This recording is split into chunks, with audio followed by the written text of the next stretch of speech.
Welcome back once again, everybody. It is time for Goonies World, and I am Meanie, also known as Ryan. And I am joined, as always, by Johnny Farrow, also known as Sean. Hey, it's Johnny Farrow, also known as Sean. And Goonie, also known as Colin. Hello. And we are returning for the finale of The Beast. Yes, The Beast. I'm running the Beast. I'm running the Beast, which makes me the Beast Master. And there's not really what it is called in the game. But it's a one-page horror RPG by Grant Howitt and Chris Taylor. I stumbled across on the internet. And I think there's a lot of interesting one-page games coming from Grant Howitt right now. And we've played them before, and we'll probably play them again.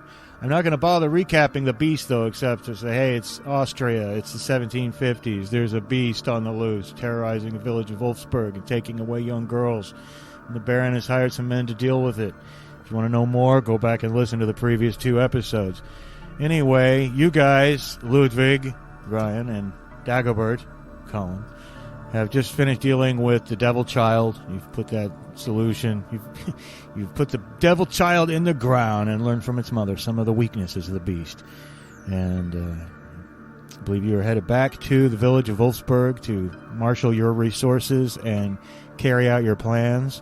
And we will go ahead and jump right back into the action. So you're approaching the village. It's still daytime, but I'd say it was getting on. It's got to be getting on, afternoon, though, by now. You've had a pretty busy day. And probably bordering on late afternoon. But still light out. Now, the first house you pass, which is on the edge of the place, is Piers' house. And as you recall, you have gotten Piers to paint the sigil of Baphomet on his own house and dress in his mother's clothing in order to lure the beast. And he's still there sitting on his doorstep in his mother's clothing, looking glum. And you'll have to pass him. You can awkwardly ignore him, or you can talk to him a little bit. But I believe you guys were headed on your way to find some salt that you could get blessed.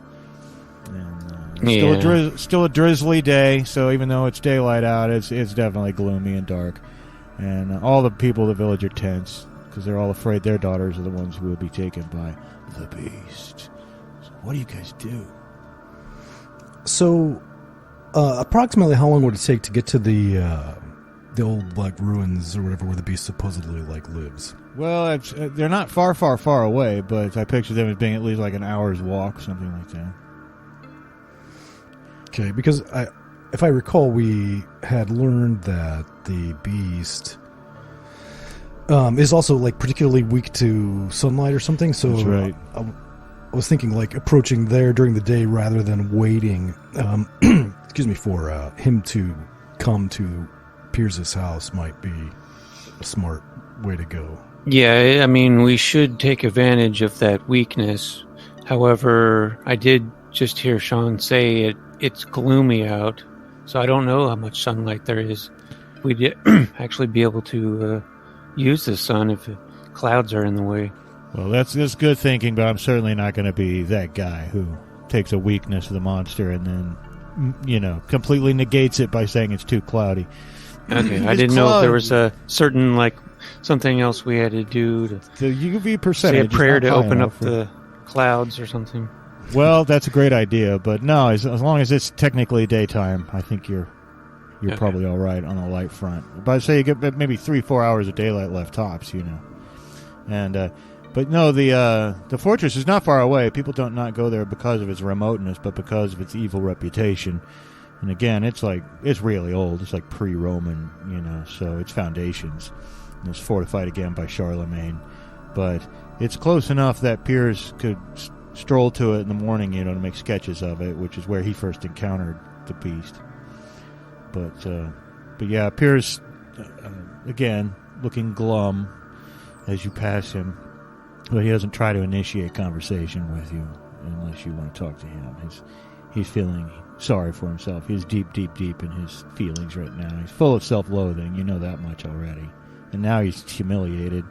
Why he chooses to sit on the public front stoop of his home in his mother's clothing, I don't know.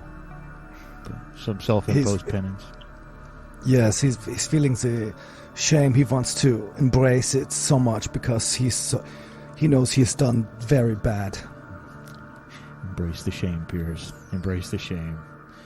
Well, the people of the village, as they go about their tasks, look to you with hopeful looks in their eyes, more quizzical. I wouldn't say hopeful, but quizzical with a touch of hope. They know you're investigating the problem. They expect you to at least try to do something. Whether they believe you can do it, I don't know. But you're certainly not swarmed by anyone. And they're all half afraid of you anyway. So, I think somebody should go to the Salter and get some salt. I may... And I think we should have the salt consecrated by the priest. And then maybe we should talk to blacksmith about Mr. Smith, about whether he could make us a assault rifle. Assault rifle? Yeah. Like, I'm not even sure if that's a pun or not, but... Yes. Okay. Yeah, of course it is. Okay. Well, it works either way. So, yeah, we can do that. We need to talk to someone about getting some mirrors or something for the sunlight. Well, I think the blacksmith could probably pound out something so smooth that it would be very reflective. I think that's probably true. Well, let us get some... I will go get salt then. Do you think we should split up, or do you want to do it together? I think we should stay together, because we are good friends, and we do not want to be apart from each other. Remember what happened on that cliff? We did have kind of an intimate moment on the cliff. That is true. Sure, there was an intimate moment that happened. We bonded. Yeah. It was a touching moment. Yeah. But, a dick touching moment. That's right. Yes. Hey, good to have something to grab onto when you're going to fall off a cliff. But yeah, I think after that intimate bonding moment, I think maybe you should stick together. But there's one place to get salt, and that's Carl Salter. He's not one of the ones. There's many people in the village with daughters, as you recall, who were asking for your help, but everyone pretty much agrees now it's Katrina, who the beast is coming after. She's the one who Piers has, attempted to paint her house first with the sigil of Baphomet. Carl, however, is has no family. He uses the salt primarily people use the salt primarily to preserve things, not to flavor it. But he has a salt cellar he works in. It's kind of just looks like a mound in his backyard, right, with a door in it. Looks like an old tornado shelter type of thing. But you open up the door and you go down his side, and that's where he stores all his salt. He's just coming up out of there, wiping his hands on his apron as you approach, and he fixes you with a sour look. Yes, what is it you want? We want salt.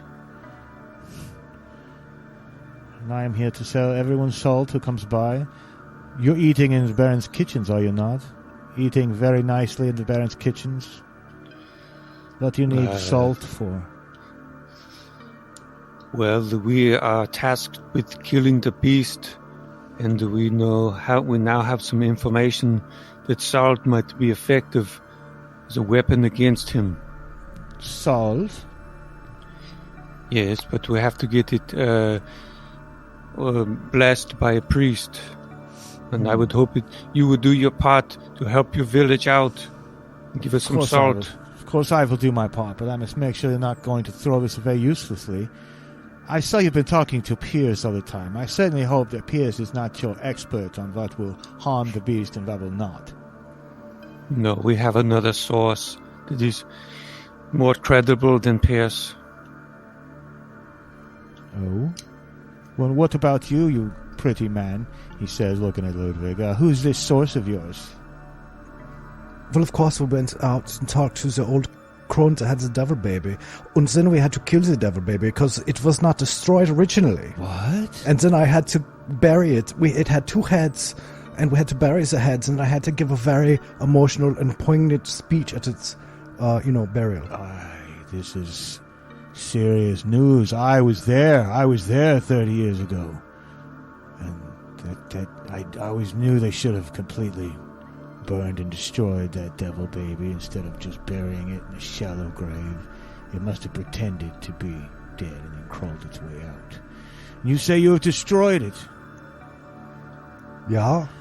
Well, if it is the old crone who told you that salt would hurt the beast, then it must be true, because she's an old woman and she lives alone. Therefore, she must know all about evil things. Yes, she does. Apparently she had sexy times with the devil, and that is how the baby was made. He crosses himself and shakes his head. It's man's sin that's what brought all this upon us. But perhaps if we were righteous like Noah, then God would save us. Of course, he's referencing the sermon that Father Johann gave earlier this morning, in fact. I think it has only been one day, right? Yeah. Earlier this morning on the Nephilim and the destruction of the world by water and so on. Well, how much salt do you need? Asked Carl Salter. Well, so I'm not really sure, but my plan is to consult with the smith and see about creating some kind of crossbow-like assault rifle. Mm-hmm. Yes. So that we can shoot like bolts full of salt at the creature. So well, listen, I will give you this small cask of salt. I suppose if you need more than this, I would be billing the Baron.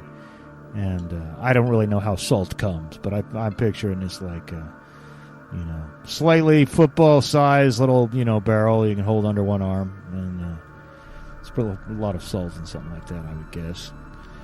And if you were planning to like pack it into projectiles, rather than like spray it,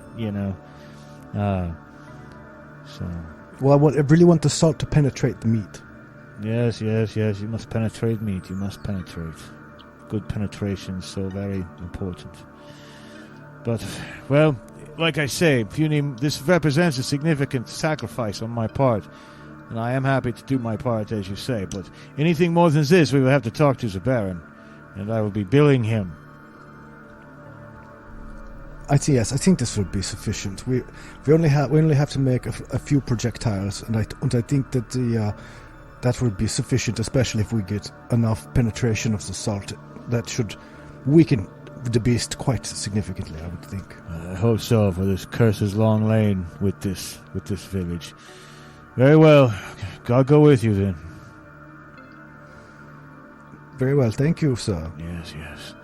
So I guess you'd move on next to get it consecrated, I suppose. Yeah. Get it blessed. And you've already, of course, talked with Father Johann once today. And he is up front. He's not wearing his vestments anymore, but he is in the open sanctuary. And he's sitting up front by the lectern, cross-legged, in front of it, the big book on his lap, probably the Bible or a concordance. He's making notes, he's like writing a sermon or studying. But he stands up at your approach and says, "Oh, so did you have a productive afternoon?" Yes, I think so. Very quite, I would say. We finally did away with the devil child from 30 years ago that faked its own death and crawled out of its shallow grave. I have heard this rumor, but as you know, I have been studying in Italy for a great many years, and I did not know if I should put stock in that. But perhaps the poor thing is better off. I hope that did you consecrate it properly or say a few words? I wish that you had called me. I could have come and given it the extreme unction and the proper rites. Perhaps we could have saved its soul. But well, I did say a few words, but I did not think to come all the way back to the village to fetch you. Yeah, that's understandable in the heat of the moment. But so killing the devil child, that's a good service for the village, but to my understanding, that's not what you originally set out to do. You were going to hunt down the beast, yes? That is correct. And because we killed the devil shards, the crone told us the beast's weaknesses, one of which is salt, but we thought we should have it consecrated. Yes. You know, I have heard before that unclean things, you see, things that are ritually unclean in the eyes of God, in, say, the ancient Jewish tradition, can often be affected by salt. Yes, I would be happy to bless the salt and consecrate it. But I must observe the proper rituals, and it will take me some time, and I must put on my proper vestments, but I'll be happy to do that for you. If you'd like to meet me back here, say, a quarter hour's time, or half an hour's time, something like that. Let me get my head together. Such a thing cannot be handled by merely the waving of my fingers and saying of some magic words. You see, I must be in the right mental frame of mind to bring the Spirit of God into the salt. Okay, well, we need to go talk to Smith anyway, right? Yeah, there's somebody that can help us with mir or a crossbow or something like that. Okay. Yes, well, I will do that for you, and I will see you soon. Okay, thank you so much. He does the sign of the cross over you guys, and the Smith finally. Which and I was going to let you make up the details about him, and of course you've already told us he is Mr. Smith. And what would that be? Herr Schmidt in German? I don't know. Herr Schmidt. Herr Schmidt. But he says, "You want a what?" He says after you explain it to him the first time. Assault rifle. Assault rifle. So, you wish to create a rifle that would, shoot salt? Spray salt? Yeah, project it. Project. Yes, well, sort of. I was thinking something sort of more like a crossbow, but made of metal, and it would fire pointy projectiles which we could load with salt. I see. Which would then dissolve inside of the beast and penetrate its muscle. I think I could build something if you could envision it. I make a lot of horseshoes and handles for tea kettles and such like, but perhaps if you could draw up some designs for me, then I could visualize better what you're speaking of. And so basically what we're asking you to do is use your craft skill here, Ludwig, to draw up and design the actual... He gives you some butcher's paper and a chunk of lead. And let's see, I think this would probably be... I don't know, what do you think? You think it would be challenging to design a salt, rifle? Something my heart tells me. No, it's based on a crossbow, really, though. I'm going to say it's easy, so I'm going to roll 1d10. And I might as well not have rolled a 1d10 because I got a 9. But if you're rolling 1 dice plus certainly your craft skill, and you could probably argue the background dice, too. Oh, that's true. I do have... So I rolled... I'm not even going to roll the extra die because I rolled a 9 exactly, and if I roll one more die, it's going to exceed 9 for... There's no way it won't exceed 9. There's no way it won't, yeah. But you will be robbed of the fun of rolling the dice, which will then probably go on the floor, so don't do it. Okay. Well, so total of 15. Well, he goes, oh, okay, now it takes a good quarter of an hour or whatever, but he nods enthusiastically. Yes. He starts rummaging around for parts. And, yes, I'll get to work right away. If you're sure this will help. Well, I'm not sure, but I have a good feeling about it. I hope so. I want this curse lifted once and for all. You know, we're all going to be part of the Empress Maria Theresa's lands now, and I'd rather go into the future without this dark shadow of medievalism hanging over us, says the exceptionally well-educated blacksmith. Speaking of dark shadows, do you think you could also perhaps pound out a very reflective sheet of metal? I don't know if I have time to do both of those, but I tell you what, I do have some polish and some excess scrap metal by the shed. I'll let you take your hand at that while I work on these projectiles and this salt thrower for you. That's fair. I was an apprentice blacksmith, you know. Yes, I could tell. I could see it in your fine body. And, so I'm going to make another craft roll. This one takes a while, though. This is going to be like you pounding for a good 45 minutes of polishing. And what is my target? Your target, I think this should also be fairly easy. And, hey, guess what? I only rolled a 1. So... Oh, Jesus Christ. I rolled a 26. Well, yeah, I mean...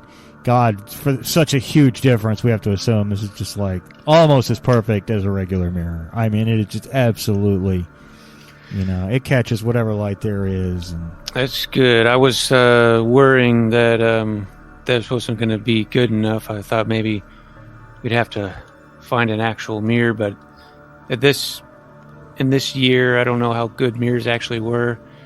This is probably, pretty good, so...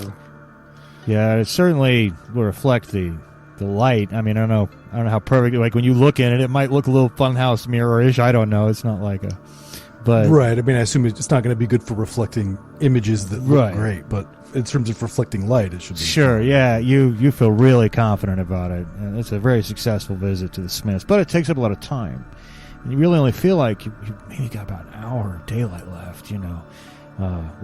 Maybe about an hour and 15 minutes till like every minute's starting to count at this point. At this point you could arrive at the beast's lair with a mere quarter hour to a half an hour to spare, So is it not coming tonight? Is it tomorrow night? I forget. Well, I didn't think you guys were going to sit here and wait for it. I thought you were going to go after it. Right, but I'm saying if we're going to be cutting it that close, do we want to wait? If it's not coming tonight, can we go fight it? Oh well, instead? No. The implication is once the sigil got painted, it'll come out looking for it. Got it. Yeah. So no, I feel like the beast probably is coming tonight, or certainly very, very likely. So yeah, but you still have time as long as you don't dawdle too much. But is there anything else you guys want to do other than get the salt? Maybe we should tell the girly man that he does not need to keep wearing his mother's clothes, or should we just let him sit there and think about what he's done and live in his shame? Well, on the one hand, I do think it would be a quite large kindness to him to relieve him of that shame for a time, but I think he deserves it, to be honest. Yeah, he was weak. They did a very bad thing. We'll let him sit there and think about it. And if we fuck up and the beast kills us, we want the beast, if he comes, to hopefully take Piers and not a little girl, because he deserves it. Yes, we don't know if we're going to survive the beast. We've never fought anything like this before. We must prepare ourselves. Well, here we need a montage of exercising, and we need to get the salt and practice and all that. Well, we have about 10 minutes to practice. Yes, that is all you need for a montage. Yeah, that's all you need for a montage. There you go. Okay. Well, we're going to montage the next 10 minutes because we just don't have enough time. So, yeah. Well, you guys, you go back to the priest, and he says, now remember, usually with the salt itself is not so much what is lethal as the salt will render the beast vulnerable to harm by physical weaponry. So you may only need to hit it once or twice with this salt rifle you keep speaking of. But well, I hope it works. But I can't shoot. I'm no good at shooting, so I think Dagobert should take this rifle, and I will hold the ammo on the salt, and I will load the salt into the projectiles for you. Yes. Very well. But if this thing is what I think it is, you will be doing not only this village, but this whole world and the church and God himself great favor. So I give you a blessing. And he lays his hands upon you and mumbles some words and gives you a blessing, which is not a rule thing. I just made it up. But you get to re-roll one die, not a whole roll, but any one die in a roll, you can re-roll it for the rest of the night. You don't have to take the second. You know. That is just literally his blessing. And thank you, Father. Yes, because I wish I was going with you, but you know, I am trained as for the life of a scholar, not that of a warrior, unfortunately. But you will be doing a great service to the world, for I believe the beast is one of these Nephilim that I spoke of, or at least the child of one. It's because of something as powerful as an angel, but much darker. I believe you will need... Thank you for that, Mr. Motorcycle. You will need every... I've lent out my motorcycle to an orphanage. They are riding it up and down the street for fun. But no, I give you my blessing, and I send you on with God. God in your hearts, for I do believe it is likely that you'll be destroyed by the beast, but you will go to heaven when you die. This much I can assure you. I absolve you of all your sins. Thank you. Yes, you didn't even make me tell you what they were. That's very kind of you. I grant you an indulgence. I can only guess what they are. All men have similar sins. It is true. What if is it a sin if you're trying to save your own life, you touch another man's, you hold on to another man's genitals to save yourself? It is not, for it is written in the Old Testament that Joseph's father, Jacob, asked him to place his hand on his thigh during to make us to swear, and we believe this to be a euphemism in translation. They put one's hand on one's thigh in the Bible while making an oath. It would probably mean that one's genitalia would be touched. So a man would lay a hand upon another man's member while swearing. And so this is not unseen or unheard of in the eyes of God. It is merely unseemly in polite society. It could be that his penis was so long that it went down to his thigh, and when he touched his thigh, it touched his penis as well. Yes, especially in the Old Testament. For you know how people used to live much longer in the Old Testament days, 500-600 years. Probably they also had much, much longer genitalia. Yes, that makes sense to me. This is very progressive for Middle Ages Austria. I am part of the Counter-Reformation, and I'm here to win back the hearts and minds and souls of the people who are, we don't want them to. We would like to win back the heretics that have gone over to Lutheranism. But of course, here in Austria and southern Germany, we are still very good Catholics. Don't worry. But yes, he's progressive. I was going to be a Jesuit, but I couldn't make the sacrifices. I could not live a life of poverty. But no, I was just reading that about the thigh thing, and that does seem to be true. So that's what I went with. If you think Jesuits are vowing poverty and living in lives of poverty, you should see what they're doing over in Japan. It's crazy. Really? They're controlling the trade with China and doing all this wacky stuff that I read about in the newspaper.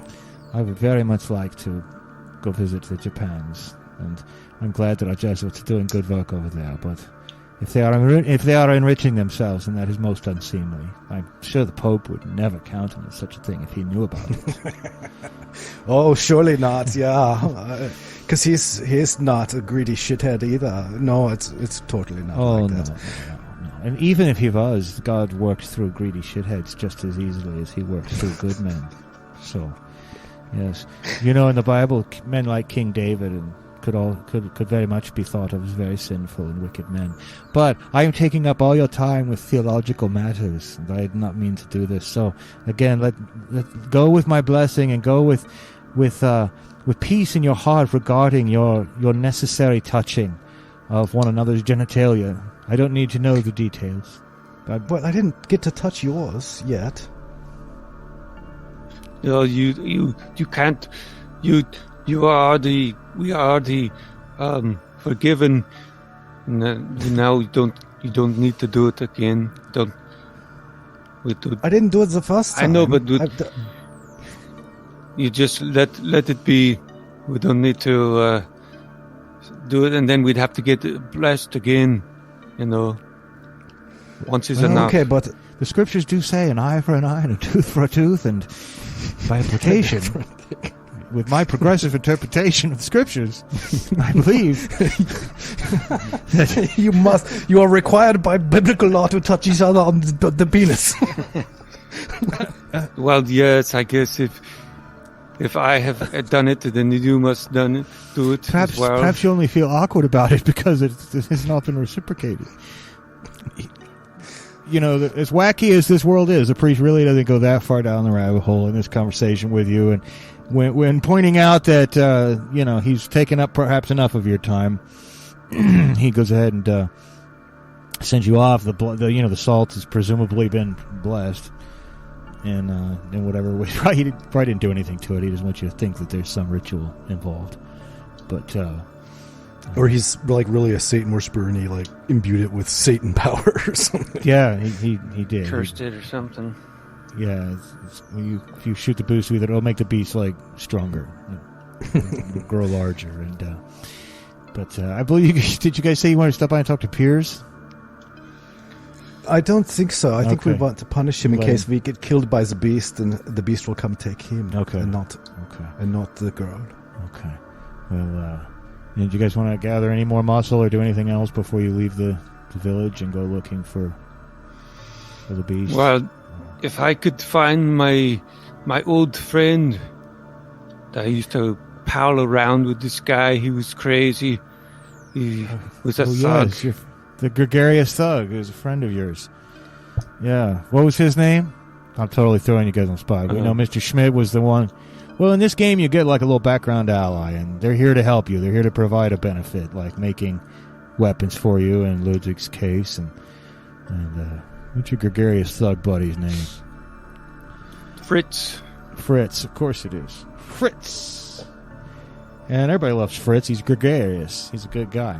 Back there, he's right out. He's sitting on the bench outside front of the tavern right now, smoking a pipe with some expensive tobacco. You son of a bitch. There you are. You're the son of a bitch. Come here and give me a hug, you son of a bitch. How the hell are you? How the hell are you, you son of a bitch? I see you're traveling in fancier circles than me these days, he says, pointing at Ludwig.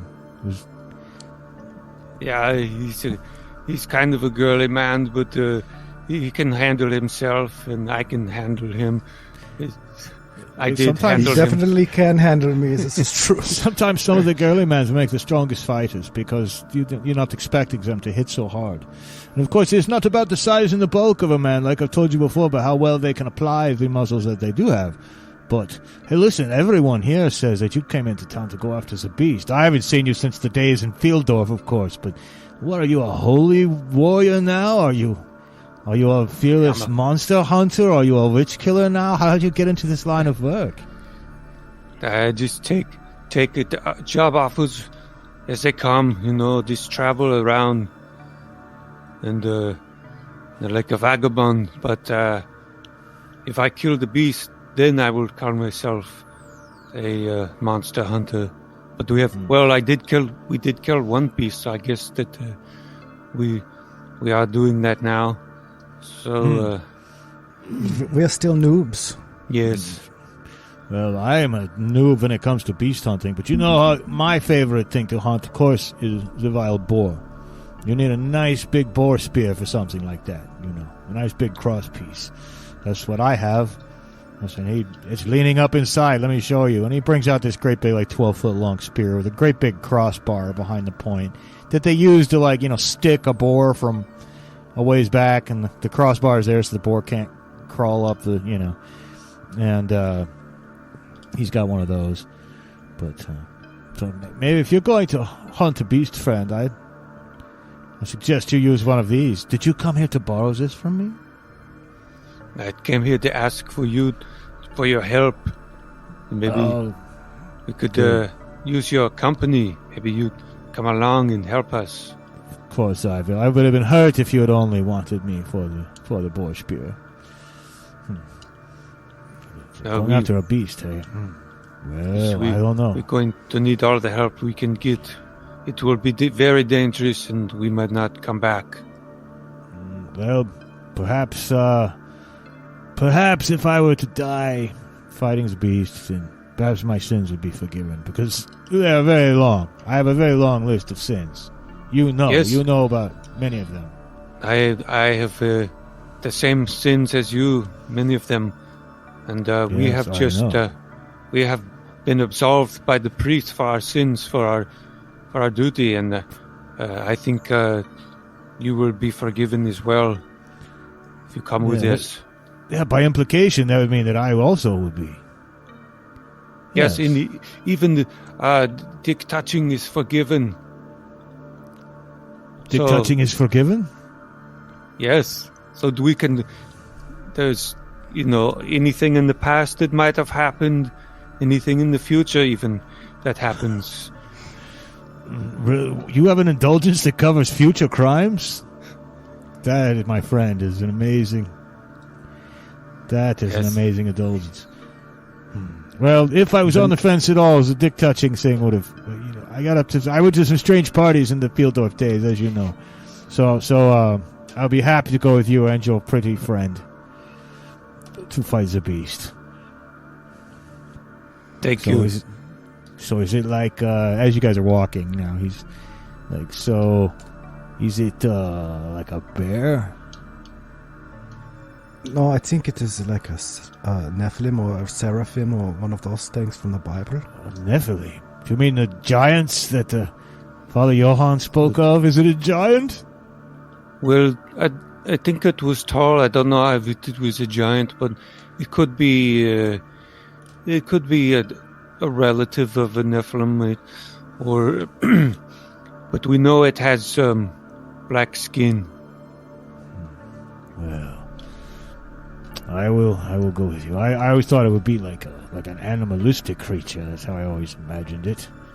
But you're saying I think it is a humanoid creature. Well, I would be lying if I said hackles in the back of my neck. Do not stand up a bit at this. But we have learned its weaknesses, so we'll be shooting it with blessed salt that will weaken it and allow us our weapons to harm it, and we have reflective metal to shine sunlight on it, which will also hurt it. But we have to leave now before it gets nighttime. Yes. Very well, my friend. We will go adventuring once again. And you guys head off. The people of the village are gathered now. Everybody knows. People suspect what you're going off to do. Piers looks up. He doesn't try to talk to you again, but he has a hopeful look on his face. You see Katrina and her father and the whole family. Her whole family. They're all standing with their arms around each other, watching you go. And people give you meaningful nods, and nothing as open as a wave, but make eye contact and give you grim nods. And of course, the Baron's not there to see you off. Obviously, he's up in his castle, probably overseeing the menu for the next meal. But you guys traipse off into the pine woods in the direction of the old fortress. But you hear fluttering of footsteps coming through the underbrush behind you, and Piers has run up to catch up with you. He's running like lifting his skirts, so they don't trip over him. He's running. Put that down. I'm not going to touch your penis. No, I don't want you to touch my penis. Not again. No, I know that didn't happen. He or who's to say? Your characters have had long, but no. No, I just... what is happening? Are you going to leave me? We are going to hunt the beast, And we learned that yes, we were going to leave you. Don't leave me. It's the only way I can eliminate my shame is to help. And at least as bait for the beast, I had a vital role to play, but now I'll just be sitting there like a fool all night while you perform your heroics against the beast, or even die against the beast, and then I will be left to live with my shame forever. All of the village knows the only way I can expiate my sin is to go with you and help you. Please let me come with you. I think this is fine. You can come with us. Yes, I think... On one condition. What is the condition? Yes. Anything. What? Well, now you were going to be bait before back at your house for the beast, and now you're just going to be bait at the fortress for the beast. Do you really think I can pass? He says. Like with a hopeful, he's hopeful about it. He kind of preens himself a little bit unconsciously. Do you really think I can pass for a beautiful girl? I'm not sure that the beast will even know the difference. Yeah, I hope so. Yeah, I think maybe you are to stand in the distance just in case. Let it see you, but they don't want to be right up next to it. Well, as of course, it will be just starting to get dark, so it might be hard to see, from that distance. So I think we'll be fine. And besides, if the beast sees you and figures out it is a ruse and kills you, you won't have to live with your shame anymore. Yeah, you said a mouthful there, Fritz says. And Fritz says, just throw in my opinion. I think if the light was dark, Piers, you just might fool me. So you're not too bad. Piers seems to gather some confidence from these words and yours, and you guys traipse on through the underbrush. Now, Piers knows how to get to the ruins because he's been there to sketch them before. You guys haven't personally been there. But they're climbing a mountainside, but, it's not like mountain climbing. It's more like just following tedious switchbacks on trails going up into these mountains in the Austrian Alps, actually. And Schloss Bungberg is on the end. I mean, that's where the Baron Bung gets his name. Wolfsburg's like in the shadow of it. And after some time creeping through the woods, and of course, like I said, it is daylight. But here in the woods with an overcast sky, it's even darker. And everything has a sinister aspect. You're like constantly, almost expect there's a heavy, pregnant, expectant feeling in the air. As if something terrible is just about to happen. So it has a deep effect on your nerves as you're walking along. You almost expect behind every tree, someone's going to jump out because, maybe the beast itself can't handle the daylight, but already once, the beast has hired thugs and mercenaries to come after you guys. Now, you've already groin stabbed some of those dudes, but you never know where or when more might be around. And slowly you approach the fortress. And it does not look so much like a fortress as a tumbled collection of boulders and bricks. And these are kind of spilling halfway down the mountainside. There is a tower, but the tower itself is like half crumbled. Like some of it's standing, but the top of it and part of the side is off. So you can see some of the floors inside the tower almost in cross-section, just through one of the sides of it. And there are probably subterranean areas around here as well. Everything is overgrown. This place used to be situated well and have a great line of sight, but now the trees around it have been allowed to grow so high. I mean, you guys aren't up above the tree line or anything. And so it's fairly isolated.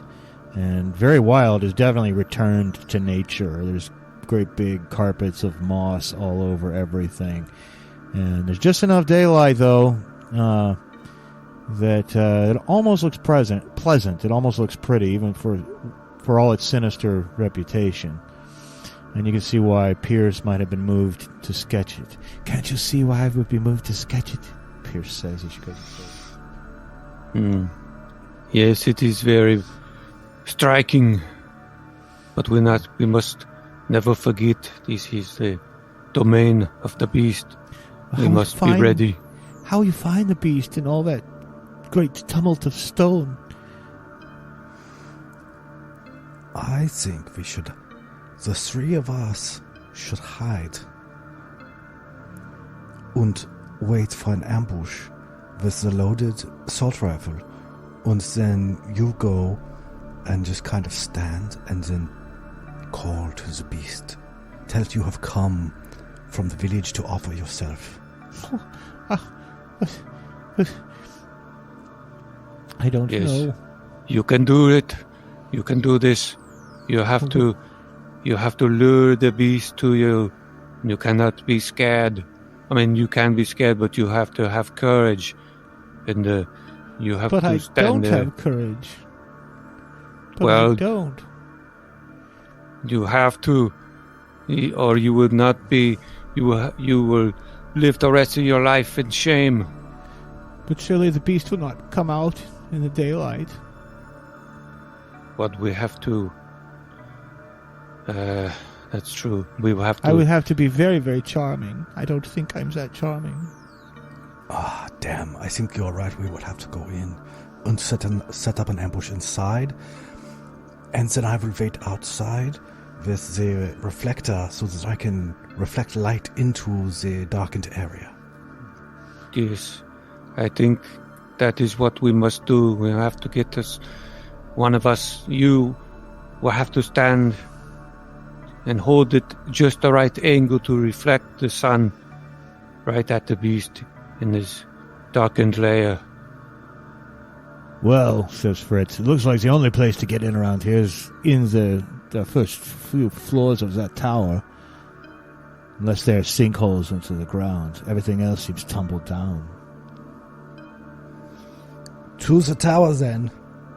Right, he says, and he hefts up his big boar spear. And he should have brought... I forgot my skull cap, he says. Damn you! I wish we all had skull caps. I have a skull cap collection at home. We each could have won a skull cap. That would have been... Well, we wouldn't want Piers to have a skull cap because then he would not be able to see this luxurious long hair. No, I also don't have the right shoes for it. But all right, well, you approach the dark entrance, and it certainly is dark in there. It's like inky dark, like there should be, because it's... And I don't know if I'm really describing the way I see this tower to be adequately to either you or our listeners. But if you picture like a Pringles can, right? Grab part of the top and then rip it off down the side to where it was mostly structurally intact, but there's a huge chunk of it missing from the side.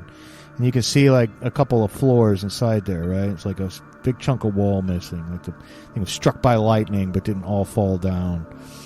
So there should be like ambient light through this doorway. From the doorway itself and cracks and things and broken floors above and the incomplete walls, but there's nothing. It's all like inky black darkness, almost supernatural darkness.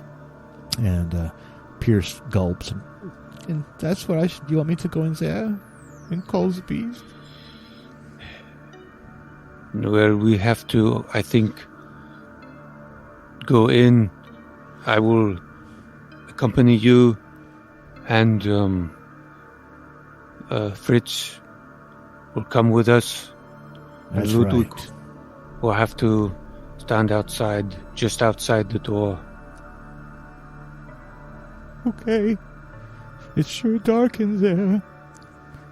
But Piers steps in, and I assume you'll be right behind him, because if you're not, he's going to turn back around and run back out. And the second you go in, it is absolutely... I mean, you cannot see your hand in front of your face. You turn around, you can... And Ludwig, from just outside, it almost looks like they disappear completely. Do you want to try to reflect some light in and see if that even penetrates this supernatural murk? Yeah. Okay. Well, luckily it does. Real light definitely shines in and illuminates everything. But this is like a primordial darkness. This is a darkness beyond darkness. And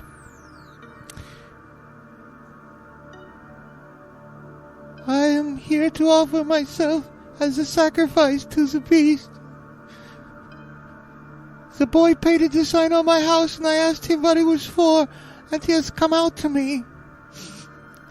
Come, I offer myself to you. And he grips your hand. He's like gripping your arm so tight, by the way, Dagobert. I mean, his fingernails are like digging into it, breaking the flesh. He is being brave because he's freaking out inside. But there's silence. Oh, beast, he says after a bit. Tell him you're a slut. Tell him all the things you will let him do. No one lets me do anything, says a voice. It sounds much like one of your own voices, except deeper. It is echoing throughout the place. Now, do you have the light shining in there right now, Ludwig, or? Well, once I saw that it would actually work, then I would have let them be in the darkness. And okay.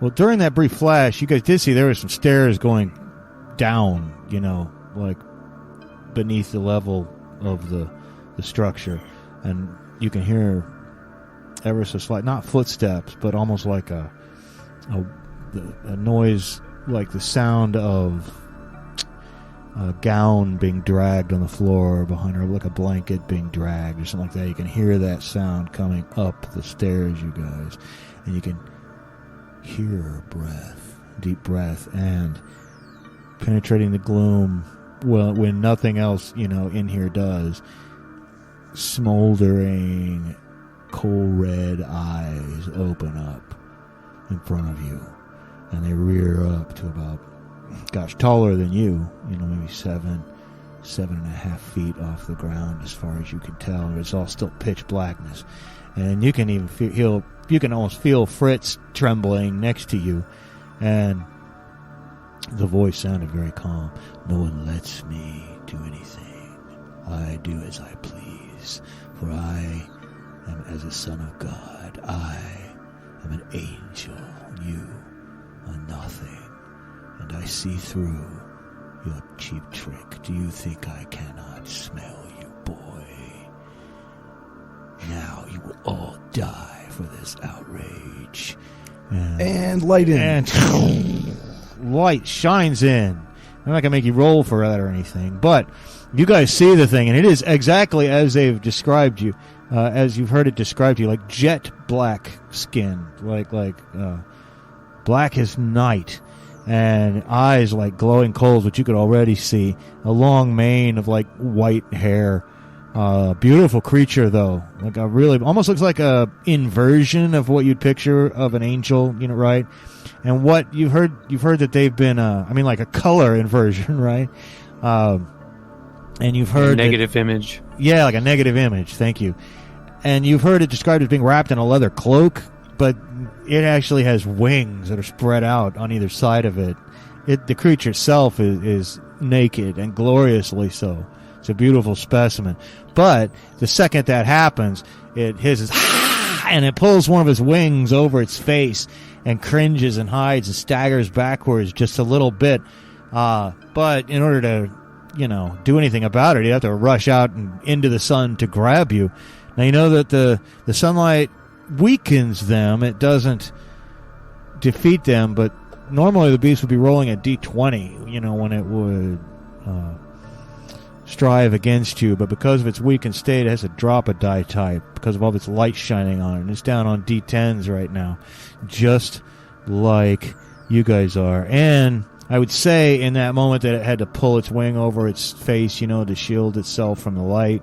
They'll probably give you guys the opportunity to go ahead and do something. And if you want Fritz to do anything, you just decide what he does, I'll and you can roll dice for him, and I won't decide what he does. He's here to help you and to aid you. He can be considered to have the strike skill is probably all he'll really need.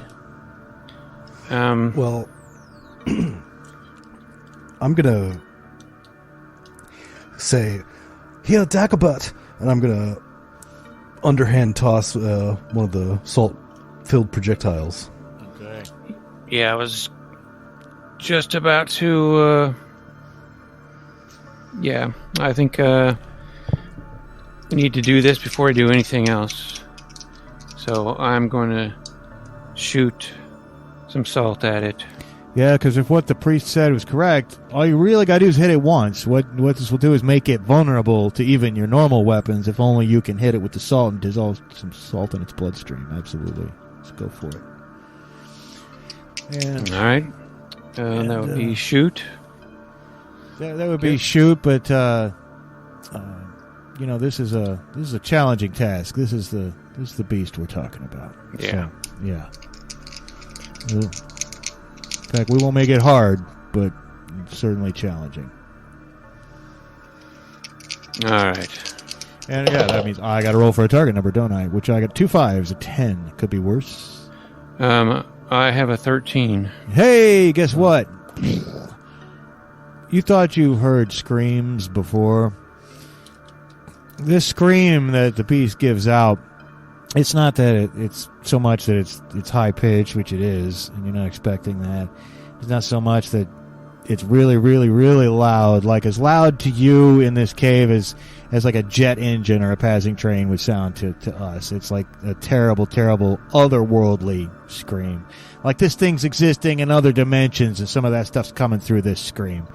But also it's just existential dread. It's a terrible scream. It knows what has just happened to it. It can feel the salt. And he screams, "It burns! It burns!" But then there's also a growl of rage that follows that up. Now, if you want your buddy to do anything, if you want Fritz to do anything, you let me know. He's hesitating for the moment. Piers to do something. What's Piers going to do? I want Piers. Piers, get out here and hold this so I can get in and fight. You're going to be useless in the fight. He stumbles out backwards and places with you. What do you want Fritz to do? Strike him, Fritz. Yeah, I want him to stick him like a boar. Go ahead and roll 2 dice for Fritz. He needs to beat an 11. All right.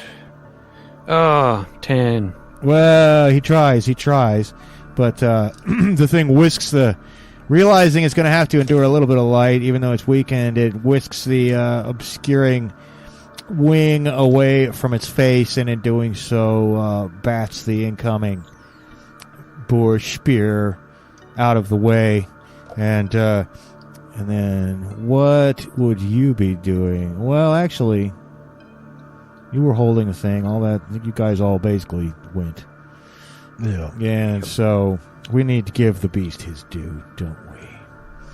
And the closest person and greatest threat, and the one who's most angry at, is the one holding that salt thrower, Dagobert. And he wants to attack Dagobert. Now, combat specifically is not, 100% spelled out in this little one-page game, but I think the implication is definitely a versus roll here.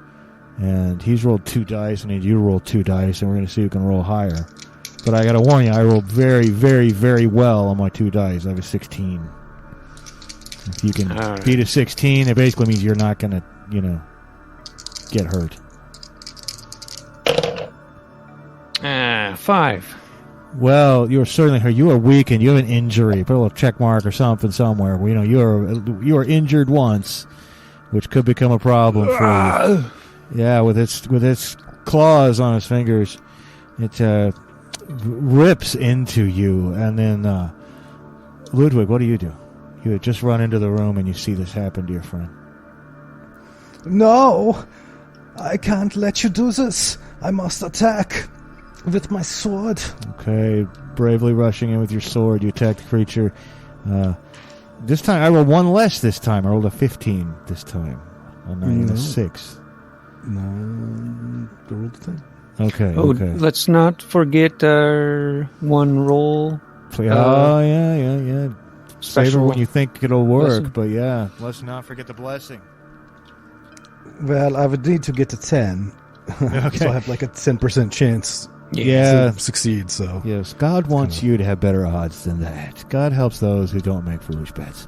So, I assume that you would want our good friend Fritz to stick it, and Fritz has to roll more than Fritz has to roll more than a 10 to stick it with his boar spear. Okay.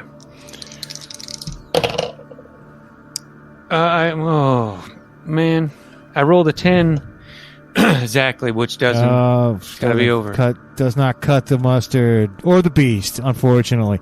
But you know what? It's the beast. Did you think it would be easy? Meanwhile, Piers is holding the mirror, but he's not as steady as you, Ludwig. So it's still illuminating. It's still doing his job, but he's shaking so bad, you know, that the light in here is shaking. There's like a psychedelic quality to this fight, and I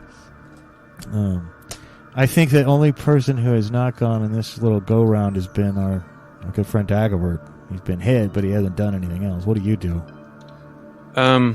Well, since I've already hit it with the assault, and you only need to do that once, apparently, I will drop that and charge with a sword. Okay, yeah, it's weakened. You guys need to get like one good hit on it, you know. 'Cause right now you've done everything you could do to make it vulnerable. And, so, yeah, but your target number, I've just rolled like 8 and a 3. That's an 11 again. Okay. I rolled a 7. I'm thinking about re-rolling one of the die. Hey, you want to do it? You just need that one good stab. Stab. You'll be blessed. Will the blessings fall upon you? I don't know. I'm going to save it because I don't think I'd get it. Saving his blessing for another time. Well, that opens you guys up to another round of attacks. Well, but I'll save it. If I get hit, I'll definitely want to reroll. Well, you're not the only person who's tried to stab it, and it reaches out to kill Ludwig. But Ludwig hit rolled a 9 with his attack. He was trying to rip your throat out, but you can fight it off if you can beat a 9. 8. Oh no, you are injured. You also are injured. You guys can't take, but you guys can't take too many more injuries. This thing, luckily, is in a highly vulnerable state, so it's got to hit you a couple times. You just need to hit it once, but you're starting to both feel that 1 or 2 more blows, you could be rolling your endurance or dying, or endure. So, what do you do? Anybody, really, in any order, frankly, on your turn? Fritz will try again. Hey, Fritz tries again. I rolled a 7 and a 4. Is that an 11 again? Might as well. Armor class 11 might as well be what it's. But okay, keep rolling 11s. Come on, Fritzy. 8. Oh, you gotta be kidding me. It's House of Whiffs. It is House of Whiffs. But what about Ludwig? He's right there. He's able. He's got a sword. And this time God damn, though. This time I roll a 9 and a 6. 15. But you never know. Oh, fuck. So, no, I got a 7 and a 4. So that is an 11. No, it's an 11. And what about you, Ludwig? I mean, Dagobert. Because we know Fritz has attacked it, but before it can attack again, you can get a blow in. All we need is one good hit, you guys. One good stab. You motherfucker. 11. I need to be better than 11? Or what was the target? Well, I didn't roll the target number yet. Okay. I just rolled it, which is a 6 and a 2, which is an 8, which is good, right? Yes. Yeah. So, you stabbed it. Yeah. You have stabbed the creature. And he was about to give a witty rejoinder, to you calling it a motherfucker. And he was about to tell you about how he fucked all the mothers of the ancient world and his blood runs in your veins in some diluted. But before he can get any of that out, a look of shock comes up on his face as your blade slides in. and with just a few milliseconds of absolute silence as that surprise registers on its face, and then the beast explodes in a burst of negative energy from the plane of negative material. And I need you guys to make a very hard roll to not be caught up in the blast. However, I rolled so low. I have a 2 and a 3 and a 1 for very hard. So altogether, you only need to get a 6. But was are we using 1 die for this or 2? Or it's a hard. I have rolled 3 because it's really up to you tell me. It's just 1 unless you've got a skill or something relevant in your background. Just to avoid, this shockwave or whatever. Yeah, that's exactly what it's more like concussive energy, like ripple through you and break all your bones rather than blow you up. I don't necessarily have, and it should be hard. So I'm opting to just use 1 die. It should be hard. Piers, by the way, Piers is shattered. Piers is you hear it screaming from the... Rest in peace, my friend. Okay. Did you say something, Ludwig? I don't think I heard. I thought I heard your voice for a second, but... Well, my internet was shitting its pants there, and I couldn't hear you guys at all for a second, but then I rolled a 7. Oh, okay. Well, luckily for you, you could feel it. It's like you get, body slammed through your whole body and got hit by a car, but you're not dead. You fly backwards a bit, skid outside in the gravel outside the door. What about you, Dagobert? 7. Oh, you make it too. And poor Fritz. Poor Fritz has got a 3 on his 1. So again, his bones are shattered as well.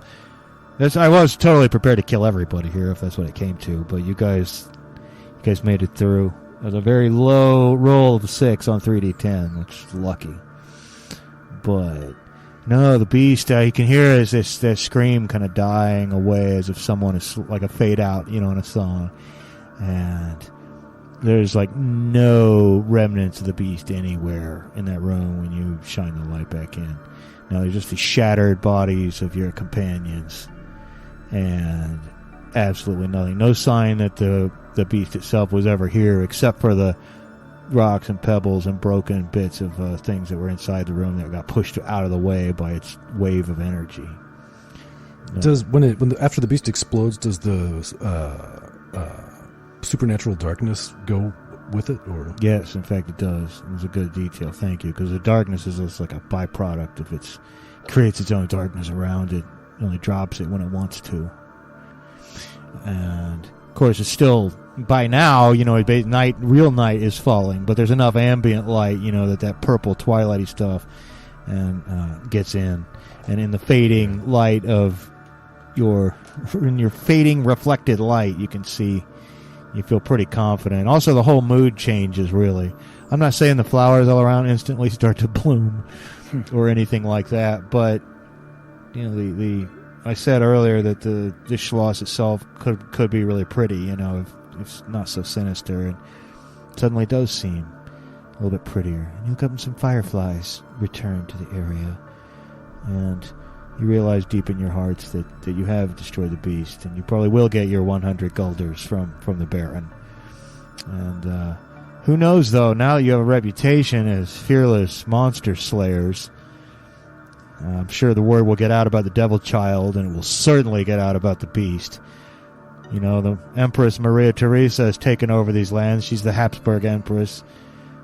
Someone like that could be a very great patron. Maybe they'll hear of your exploits, and you'll be sent on to fight even greater beasts in the future. But that will be one of many possible futures here on Goonies World. So we're going to end this. We're ending the beast. One scene I'd like to add. Before we end the beast, there is one more scene. We're here in the semi-darkness, and I'm going to say, I am wounded. I think I have There's some shrapnel I need you to get out. Just reach over here and grab it. Pull it. Okay, yeah, I think I see what you're getting at. Here, I think I got... Oh, this shrapnel is very hard. Yes, give it that good tug. Oh. All right. I'm sure that those kinds of shenanigans are exactly what Grant Howard and Chris Taylor intended when they wrote The Beast. So, but anyways, good little one-page game. This is the real beast. That's the real beast. The real beast in our hearts has come out tonight. But next time, I believe Ryan will be back as our game master with something completely different. Indeed. That's the plan anyway. So we'll see you in a couple weeks. Hey everybody, if you like our podcast, don't forget to leave us a good rating and or review on Apple Podcasts, Podchaser, Spotify, or wherever you're able. Subscribe to us on YouTube, follow us on Twitter at Goonies_world, and check out our website at GooniesWorldPodcast.com. Email us at GooniesWorldPodcast@gmail.com. Thank you for listening.